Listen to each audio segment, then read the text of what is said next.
This week on Myth, it's off to a mysterious kingdom on the border of ancient Persia by way of Hungary. You'll see that the right spouse makes all the difference, that almost anyone can be charmed by a purring cat, and that you should never trust a magician who lives in a cave. Then, in Gods and Monsters, a young man will try to win a princess's hand with the story of a spectacular pig.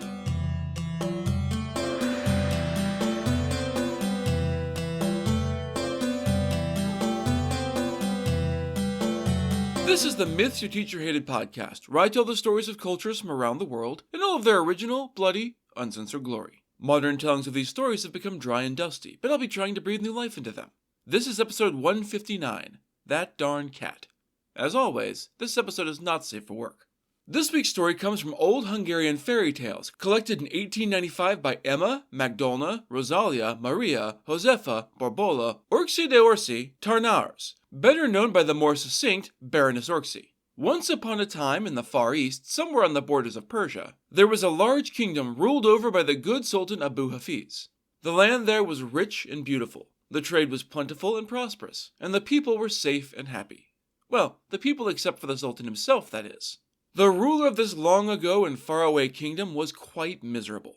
Even as he walked the terraces of his magnificent palace, looking out over the splendid gardens there, his expression was always dour. Not even the big wet eyes of the lovely goldfish swimming through the crystal basins of the spectacular fountains could draw a smile to his face. What had this powerful man so depressed, you ask? For once, it was something utterly human and completely understandable.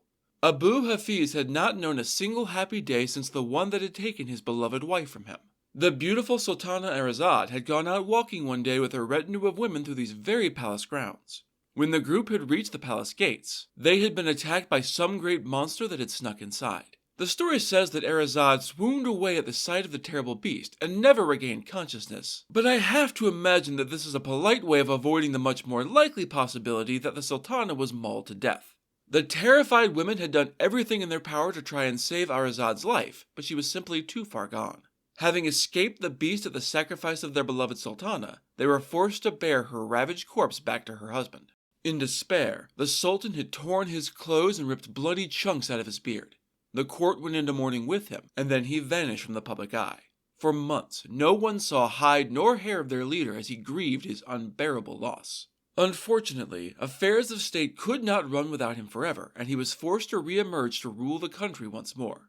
To his credit, Abu Hafiz was every bit as kind and gentle as he had ever been, even in the midst of his deep depression.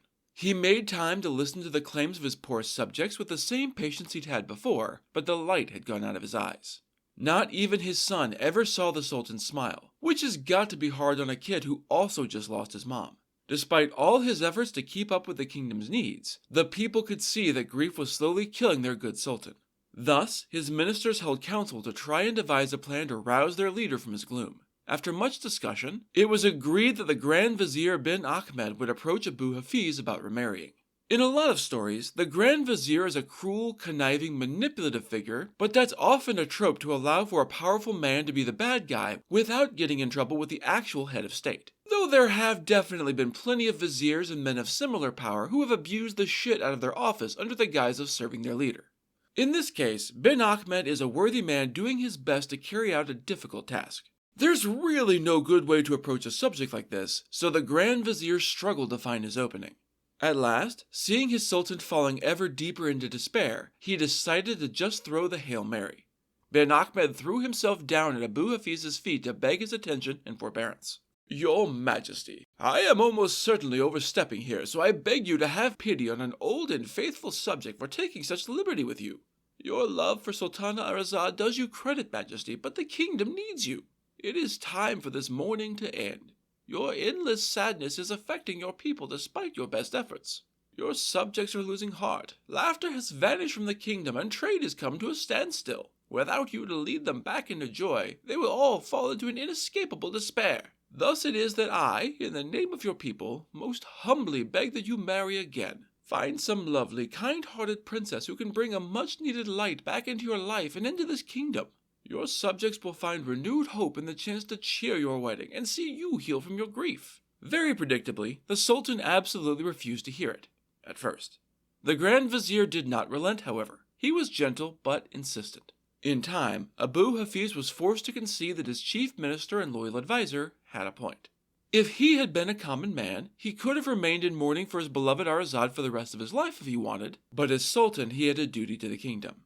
Very well, Ben Ahmed. I will agree to your proposal and remarry on one condition. You find a princess who is as beautiful, kind, and virtuous as my dearly departed Arazad was. I will not tarnish her memory by marrying anyone who is not her equal. It was a difficult but not unreasonable condition, and it wasn't like the Grand Vizier was in a position to haggle anyway, so the agreement was made. Ambassadors were sent out post-haste to countries near and far in search of potential brides for the Sultan. It was a lengthy and difficult search, for Arazad had been a truly remarkable woman. In time, one of the ambassadors, who had traveled to an extremely distant kingdom, met someone he thought might fit the bill. This princess was herself a widow, her husband having been killed tragically in battle, so she would be able to understand the Sultan's deep well of sadness. She was every bit as beautiful as the former Sultana had been, and was quite famous in this part of the world for her wit, her kindness, her accomplishments, and her wealth. The ambassador thought she would make a fine wife to Abu Hafiz and a fine stepmother to his son, assuming she agreed to the match, of course. And that's where shit hit the fan. See, this princess had a son of her own by her dead husband, whom she quite reasonably refused to leave behind, even temporarily for a trip to the kingdom to meet the Sultan. The ambassador realized that he wasn't going to talk her into making the journey unless she was moving her whole life there with her, and so he did the only thing he could think of. He wrote the Sultan a letter with the most overwrought, grandiose account of the princess's beauty and kindness he could manage. He was clever enough to tell of her refusal to come visit as indicative of her good heart, which, to be fair, it totally was. The Sultan trusted his ambassador, and so he was convinced by the letter. If he had to remarry, and despite himself he knew that he did indeed need to, then this woman would be the one. Abu Hafiz dispatched 1,000 messengers, each bearing costly gifts along with his formal proposal of marriage. These were accompanied by an honor guard of 300 of his bravest and most courteous noblemen. They were to journey with her to the kingdom and keep her safe along the way, along with her retinue and her beloved son. She accepted the Sultan's proposal, and arrangements were made for a grand wedding in the palace. The entire city was decorated to the nines for the joyous occasion, and a great feast was prepared to welcome the princess to her new home. Ben Ahmed was sent to the gates to greet her, while the Sultan waited to receive her at the grand entrance to the palace. The vizier waited nervously for her arrival. This had all been his plan, so he was sticking his neck out a bit for this one. If the princess wasn't everything the ambassador had promised, it was the grand vizier who was going to be in the shit for it. Luckily, their trust in the ambassador had been well placed. She was all the man had promised, and more. Somehow, the absolutely glowing report of her hadn't done her justice. Despite himself, the Sultan found himself utterly charmed by this incredible woman. Taking her hand, he led her to the banqueting hall for the feast, seating her next to his golden throne. She was beautiful, sure, but it was her conversation that truly won him over. Her voice was sweet and lilting, and her mind was sharp and insightful. She talked cleverly and with great knowledge on a wide range of subjects. The wedding festivities lasted for a full 3 days, with all the lavish splendor that you would expect from a royal wedding. I picture the grand entrance of Aladdin into the city as the fake Prince Ali in the animated movie, and I don't think that's far off. At the end of it all, the guests returned home exhausted but thrilled at having been able to participate. Life in the palace returned to some semblance of normal, though, with the Sultana now in residence, a new normal had to be found. The princess, now the new Sultana, stepped into her role, working to fill the enormous shoes of her predecessor. In spite of her beauty and charm, however, the people began to take a dislike to her. Her new position afforded her intimate access to the Sultan, and I mean that in both the sexy and non-sexy ways, and she had no qualms about exerting her influence. It soon became clear that she intended to place her own son on the throne after her new husband instead of the existing prince, son of the dead but still beloved Arazad. The existing heir had grown into a kind, brave, and handsome young man who the people felt sure would follow his father's example of wisdom and justice. He was very popular in the city and in the kingdom at large, which the new Sultana couldn't help but notice. And yes, we're about to dive headlong into the evil stepmother trope here. The Sultana was incredibly jealous of her new stepson's popularity, knowing that it would be incredibly difficult to supplant him in favor of her own son. Thus, she began to plot in secret against the prince, trying to find a way to destroy his reputation or, if possible, kill him outright, though she would have to be careful to make it look like an accident. All of this was kept away from the knowledge of Sultan Abu Hafiz, who loved his son and would never have allowed such bullshit to go on if he'd known about it. These plots all came to nothing, though, since the young man often accompanied his father during the many affairs of state to prepare him to rule one day. And when he wasn't, he was still surrounded by his devoted and faithful bodyguards. Time went by, and the Sultan grew quite old. He was tired of being responsible for the kingdom and, more importantly, he felt sure that his son and heir was ready to take the throne in his stead. He called for his family to formally announce that he intended to abdicate in favor of the prince. He smiled at his wife, completely unaware of how many times she had tried to have said prince assassinated. I hope that one day you find a princess to marry who will make as good a wife to you as your mother was to me and to this kingdom. I bid you to be as kind, just, and wise a ruler as I always tried to be, my son." The Sultana smiled and pretended to be happy, but inside she was furious. She hadn't given up on her hopes of making her son the next sultan, but if the prince actually took the throne, her chances of that became effectively zero. She would lose a lot of her influence and access as wife to a former sultan, and her target would be even better guarded than ever. If she was going to do this, it had to be now. Thus, that very night, she sat down with her son Ben Harun to scheme. Prince Al-Hafiz, and yes, it's a little weird that we haven't gotten names for these two men until now, or for the Sultana at all, had already chosen a bride. She was a princess from a nearby kingdom, a sweet, lovely lady who was a part of his father's retinue. The two had been in love for some time and were anxiously looking forward to their wedding. The Sultan wanted his son to be married before he took the throne, and he was very happy with his son's choice in wife, and so the wedding date had been set for 3 days hence. The Sultana and Ben Harun knew that Abu Hafiz planned to retire with his wife to private life as soon as the wedding feast was concluded, which meant they had only 3 days to remove their foe. Things were desperate, and so they took drastic action. That very night, mother and son consulted with the powerful magician Aberduz. The man had come over from the Far East with the Sultana as part of her retinue when she had first married, so he was loyal to her and not her husband. They found Aberduz in his cavern, busily brewing bubbling potions and distilling them into oddly shaped bottles and goblets. He wore a tall peaked hat and a beard so long it brushed the ground in classic wizard fashion. Without looking up from his work, he addressed his visitors as they entered. "I know why you have come tonight, and what you seek from me. You wish for a spell or potion to destroy your rival, the young Prince Al-Hafiz. This I cannot do.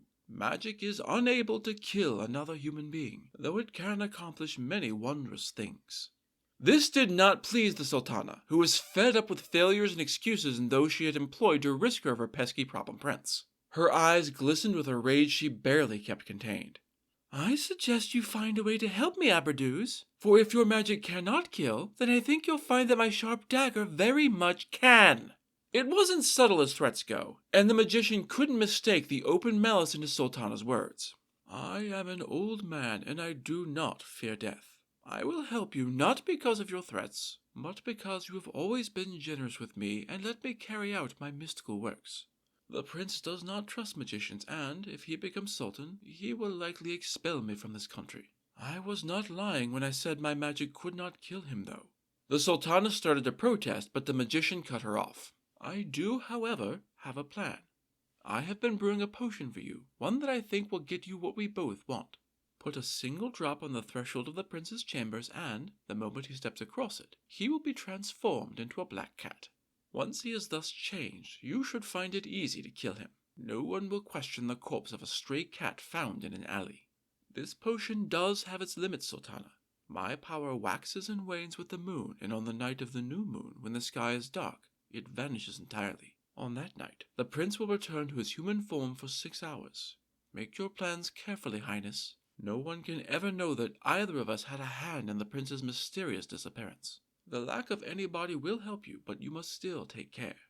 As he spoke, Aberduz took up his magic wand and a dried human skull. Placing the latter on the ground, he drew a circle around it with the former and poured a measure of dark, bubbling liquid into the skull.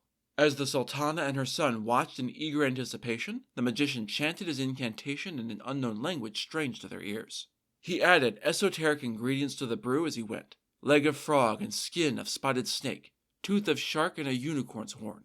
When he had finished, he retrieved the skull full of magic liquid and handed it over to his patroness. With great care, she carried it back to the palace. By the time all of this scheming and magical preparation was done, the hour was very late. The palace was all but deserted except for the Sultana and her skull of magic potion. Unable to wait even a single day more, she crept over to the prince's bedchamber. 2 of his loyal attendants, both black men. The story repeats this detail several times, which feels a bit racist and completely unnecessary to hammer home like this, were lying in front of the door. They were both fast asleep, but anyone attempting to enter the prince's room would certainly awaken them. It sounds like they were supposed to be awake and actively guarding, but had been unable to keep their eyes open. The sultana didn't need to open the door. Moving on tiptoes as silently as she could manage, she poured out a little of the skull's contents on the threshold and then slunk away. Morning would tell whether the magician's dark spells had worked. When the sultana awoke, the palace was in an uproar over the impossible disappearance of Prince Al-Hafiz. According to the 2 guards who had been asleep on duty the night before, no one had entered his chamber during the night, which was true, although they didn't know about the sultana's little excursion. The prince had been there all night, they were sure, since they had seen him open the door that very morning. As he had stepped across the doorway, Al-Hafiz had vanished without a trace, as though the earth itself had opened up and gobbled him down. No sign could be found of him in the palace, so a search was begun throughout the city and, when that failed, the entire kingdom. Several leads were followed up, but all turned out to be dead ends. The prince was gone like he had never existed. Sultan Abu Hafiz and the prince's fiancée were beside themselves with grief at this impossible tragedy. Nothing could console them so long as Al-Hafiz was gone, and the palace descended into a despair even deeper and more oppressive than the one after his mother's death. The only comfort that the Sultan could find in this whole terrible ordeal was not the love of his dear wife, as one might expect if you didn't know that she was behind this whole shitty affair. No, it was the company of a gorgeous Angora cat that had taken up residence in the palace of late. Since the disappearance of his son, this little kitty would visit the Sultan for hours at a time, sitting on his knee and gazing at him with deep, soulful eyes. If he didn't know better, Abu Hafiz would have almost sworn that the cat's gaze was reproachful and concerned, but that was impossible, of course. It was, after all, just a stray cat, even if something about those strange eyes reminded the man of his missing son. Naturally, the Sultana was not entirely thrilled with how this had turned out. The magic had gone off without a hitch, but the cat had promptly taken up with the Sultan, thus managing to make use of the royal bodyguards even as a cat. It sat on his knee during the day and slept by his bed at night. The new moon was fast approaching, and the whole sordid affair could fall apart if she didn't manage to kill that damn cat before then. The prince might not know who was behind his ensorcelment, but if he turned back into a human around his father, it would only be a matter of time before someone managed to break the spell. Worse, if they realized that magic had been involved, Abradouz would come under suspicion and, soon after, the Sultana. That could not be allowed to happen. She kept her eyes open for an opportunity to finish the job and murder that little asshole once and for all. And, at last, she saw her chance. It was a particularly dark and oppressive night, the kind that leaves you almost too hot and tired to even sleep. The Sultan had been persuaded by his wife to take a sleeping potion to allow him to escape the restless nights he'd been having since Al-Hafiz's disappearance. The Sultana waited until she was sure that her still unsuspecting husband was out cold and the palace was empty and still. She crept silently over to the Sultan's bed. I assume they sleep in separate beds, if not separate rooms entirely, where the transformed prince slept. She tossed a thick, heavy cloth over the sleeping cat where it lay curled up at the foot of the bed. It awoke in a panic and fought to escape, but the Sultana had planned well. The thick cloth made an effective restraint for the cat, when its teeth and claws could not penetrate. Scooping the hissing cat up, she hurried over to the window that overlooked the terrace. Below that lay a crystal-clear decorative lake. With all her strength, the Sultana hurled the trapped cat out over the edge and towards the water. She heard it hit with a heavy splash and a strangled yowl, but she couldn't risk staying to watch the prince die. She slunk soundlessly back to her bed to pretend like nothing had happened. The next morning, the Sultana awoke with a lighter heart than she'd had since she'd first come to this kingdom. That fucking prince was finally dead, leaving the path to the throne clear for her beloved Ben Haroun. As she skipped down the steps of the terrace, however, what should she see but the same goddamn cat drying its fur in the sun and staring at her with obvious triumph in its eyes. I have to wonder if maybe she didn't know about the prince when she agreed to marry the Sultan. As she skipped down the steps of the terrace, however, what should she see but that same goddamn cat drying its fur in the sun and staring at her with obvious triumph in its eyes. It clearly knew who had tried to kill it the night before and would be on guard for her schemes in the future. There were servants around her, so she couldn't allow her surprise to show. She just strolled on, no more skipping now, and waited to hear someone explain just how the fuck this had gone wrong. Again. Said explanation was not long in coming. It turned out that the young princess who was betrothed to Al-Hafiz had been out at the lake the night before to do a little night swimming. With everything as hot and oppressive as it had been, the lake had sounded like just the thing. Imagine her surprise when a terrified cat had dropped out of the very heavens to land with a splash in front of her. She had dived in after the poor creature and rescued him before any real harm could come to him. No one likes getting dunked in the water like that, and especially not one smart enough to know that it had narrowly dodged a murder attempt, but he was unharmed. She had cared for the cat that night and had left it to sunbathe in the morning so that its luxurious fur might regain its usual sleek beauty. At the sight of the smug little kitty cat staring at her, the Sultana lost any semblance of control. She flew into a violent rage at this tale of incredible good luck. Clearly this cat had used up one of its 9 lives, escaping certain death. I mean, I don't know how certain it really was. Cats may not like water, but they can still swim. And I don't imagine the Sultana was a champion pussy shot putter or anything, so I imagine he would have made it to shore. Getting free of the thick cloth trapping him would have been the one real snag, which could certainly be lethal, but was definitely a gamble. Anyway, she screamed at the cat and tried to grab it with her bare hands, but it scrambled away and climbed up high out of her reach. With the cat safely away, there wasn't much the Sultana could do but give it up for now and wait for a better opportunity. The cat was out of the bag, as it were, and now everyone knew just how much she personally hated that damned cat. The Sultan had to keep a careful watch on the animal that had become his emotional support kitty to keep her from straight up murdering it. She'd even tried to commit kittycide in front of the Sultan himself, which may be the first real indication he's had that his wife might not be quite as good and kind as he'd originally been led to believe. The night of the new moon was fast approaching, and the Sultana's attempts to kill the transformed prince became more constant and more desperate. The night of the new moon was fast approaching, and the Sultana's attempts to kill the transformed prince became more constant and more desperate. She and her son Ben Haroun concocted scheme after scheme, but none was successful. That damned cat was just too clever and observant. It always saw their plots coming in time to beat a hasty retreat to the relative safety of the Sultan or the princess. At last, the night arrived. The dark moon would rise in just a few hours, and with it would come the prince's transformation back into a human. I don't believe that he has any idea that this is part of the magic. He's just been scrambling to stay alive. Time was up. The Sultana knew that this was her last fucking chance to get away with this. If the prince was able to tell everyone what had happened to him, her goose was cooked. Luck appeared to be on her side. Sultan Abu Hafiz was secluded away with his Grand Vizier Ben Ahmed to pore over some pressing affairs of state. Thus the cat was roaming the palace in search of the young princess, who was his only remaining port in a storm should he need one. She had gone out for a midnight ramble. She liked the quiet stillness of the night and, as we saw with her night swimming excursion, she often roamed about after darkness fell. Prince Ben Haroun had spent the afternoon at the lake and had managed to catch a huge young trout which he reeled in and left strung up on the line. He left it flopping noisily on the marble steps of the palace as though abandoned by the fishermen. That done, he and the Sultana hid themselves out of sight behind the pillars on the terrace and waited. It didn't take long for the kitty prince to come across the struggling fish. He might be a transformed human, but he was quite hungry, and the magician's potion had turned him enough into a cat to give him a taste for raw, wriggling fish. He had learned to be cautious in these last few weeks of cat and mouse with the Sultana. Al-Hafiz crept cautiously out towards the lake, peering around in all directions for any signs of deception or trap. Seeing none, he stalked towards the struggling fish. As he neared, the fish seemed to sense his approach and flopped steadily away. The cat crept closer, and the fish slipped away at almost the exact same rate. Prince Cat stopped to consider this odd situation. He had never known a fish to act like this.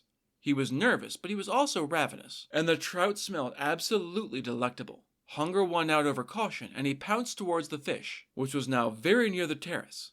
As he landed atop it, the trap was sprung. Hands appeared from behind the pillars and scooped him into a heavy bag. No loose cloth that he could wriggle out of this time. Worse, he felt a heavy stone tied around his neck to weigh him down. He bit and clawed and yowled as loud as he could, but it was no use. He could not escape, and it seemed none of his allies were near enough to hear his cries. As he was carried to what he assumed was a watery demise at the bottom of the lake, he heard his cruel stepmother gloating. "Come, Ben Haroun, the lake isn't far. We need to drown this fucker before the moon rises, which will be any minute now." Al-Hafiz still struggled, but he knew it was hopeless. He was utterly at the mercy of his enemies. The Sultana pulled the cat out of the bag so that her wicked face was the last thing he saw, as Ben Haroun reared back to hurl the prince to his death, weighted down by the stone around his neck. This moment of gloating proved to be a terrible mistake for the dastardly duo. Even as he began his throw, the new moon rose above the horizon, and Abraduz's magic vanished.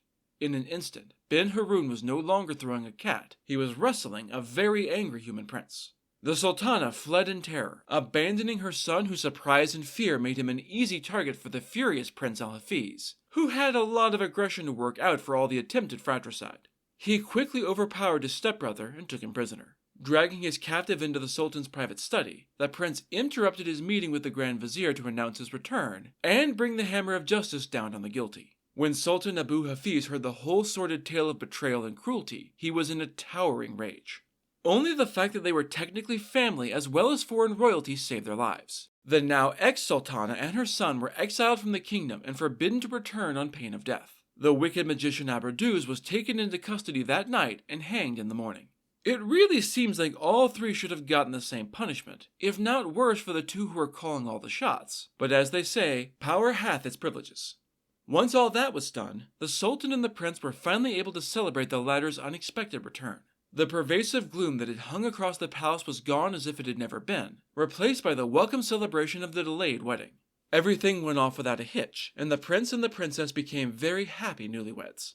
The Sultan did indeed abdicate in favor of their rule, which all said was as prosperous, peaceful, and wise as old Abu Hafiz's reign had been. The story says that, if you were to travel to the borders of Persia, now known as Iran, to this nameless kingdom, you would still find the prince and the princess, now Sultan and Sultana, reigning happily with old Abu Hafiz and maybe even Grand Vizier bin Ahmed, still hanging around to this very day. I doubt that, but hey, you can decide for yourself how the story ends. And so, with everything set right and the kitty cat prince become human once more, it's time for Gods and Monsters. This is a segment where I get into a little more detail about the personalities and history of one of the gods or monsters from this week's pantheon that was not discussed in the main story. This week's magic phrase is not true. This story also comes from old Hungarian fairy tales by Baroness Orczy. Once upon a time, long ago and far away, there lived a princess who was widely famed for her beauty, but also for her eccentricity. She's always been an odd duck, but when it came time for her to marry for the good of the kingdom, she announced that she would only marry the man who could tell her father the king a story that he would not believe. The proof of a claimant's success would be to get the king to utter the phrase, not true. It was a simple enough task compared to many others we've heard, and this one doesn't appear to carry a death penalty upon failure, which is nice. Thus it was that a young peasant man heard of this royal proclamation and decided that here was a golden opportunity to improve his station. With as poor as he and his family was, he had no hope of ever becoming rich and powerful apart from this one strange chance from one strange princess. He packed up his meager belongings and set out immediately for the palace, finding himself the next of many to arrive to try his luck and telling the king an unbelievable story. The king, of course, knew good and well what this dirty, poor young man wanted. He had the usual prejudices and inflated ego of the rich and powerful, so he had already decided that this young man was in no way suitable to marry his lovely, clever daughter. Many princes and knights had already come and tried to meet the princess's unbelievable marriage requirement, but none had seemed worthy to her father, and none had been able to get him to utter the magic phrase. They had all been better men and better educated to boot, so the king wasn't about to let this dirty, illiterate peasant get the better of him. He settled in to hear out the attempt of this peasant, a man named John, and then usher him quickly away again. John entered, bowing low to the king, who sniffed in annoyance. "Good day, your majesty." "Good morning. And what brings you here to the palace today?" The king already knew what he was here for, but it was polite to ask. Plus, maybe he would realize how ridiculous it was for him to try and marry a princess, and give up before he started. "If it please your majesty, I am here about the proclamation. I wish to marry your daughter." The king looked the man up and down very deliberately. "Is that so? And how exactly are you planning on providing for my daughter's well-being and happiness?" "Oh, don't worry about that, Highness. I dare say I could keep her quite comfortable. You see, me father has a pig." The king hadn't been sure where this conversation was going to go, but it certainly hadn't been there. "A pig, you say? That's all well and good, but you'll need more than a single pig to provide for a princess." "Oh, but it isn't any ordinary pig. It's a very special pig. I might even go so far as to say it's some pig." And yes, that was a Charlotte's Web reference. Although, to be honest, the spider was the one doing all of the special shit in that book. Wilbur just kind of sat there and looked cute. "That pig has provided everything we need to take care of me father, me mother, me 7 sisters, and me for the last 20 years. "Well, that is indeed some pig. How exactly does one pig do that for 2 decades? "Well, that pig gives us a good quart of fresh milk every morning, twice as tasty as any cow." "Well, I suppose pigs are mammals, so they could technically give milk, though I've never heard of one being milked before." "That's not all. This pig also lays a whole pile of eggs each morning, more than enough for us to eat our fill." "What a strange pig." Oh yes, and every day me mother cuts a nice rasher of bacon from his flank and it grows back every night. Huh, so this is a male pig you're milking, and also you're eating it every day. That sounds like some Promethean nightmare, but go on. Well, unfortunately, our pig up and vanished the other day. Me mother searched high and low for him, but he was nowhere to be found. As you can imagine, we was quite worried. I would expect so. But later that day, he turned up in our larder catching mice. How fortuitous. I've heard that pigs often have a taste for flesh, though never of one hunting like that. Quite a useful pig, it seems. He's incredibly smart. Me father sends him into town every afternoon to do chores. How wise of your father. It's very prudent to make use of your very special resource that way. I agree. The pig was the one who ordered all of our clothes from your majesty's very own tailor. They do appear well made. I'll make sure to let him know how well his work is holding up. I know his services don't come cheap. Thank you, Honest. We was able to pay for such fine clothing because the pig gathers up gold along the road as he walks to cover everything. A very precocious pig. I had no idea there was so much gold along the kingdom's roads. He is indeed, sire. Alas, he seems to be quite irritable and out of sorts lately. Well, that's unfortunate. I agree. He's refusing to go where he is told anymore, and what's more, he's refusing to let my mother cut a slab of bacon from his sword in the morning. That's very rude of him. He should be grateful that you cut him up every night after sending him out to do all your work for you. You should punish him. It's not entirely his fault, though. He is quite old for a pig and starting to go blind. He can't see where he's going no more, which is to be quite frustrating for someone who's been so independent for so long. I can imagine. Someone should look after the pig, lead him around. That's what I said, which is why me father hired your father just this morning to take care of our magic pig. That caught the king by surprise. He'd gotten rather wrapped up in this fantastical tale, and he had quite forgotten himself. He leapt to his feet, furious at the dispersions cast on his family and his elderly father. That's not true. As soon as the words passed his lips, the king remembered the terms of his daughter's proclamation. Well, shit. This was the last person he'd imagined for his future son-in-law, but a promise was a promise. They held the wedding as soon as it could be arranged, and once John could be spruced up and properly dressed for the occasion.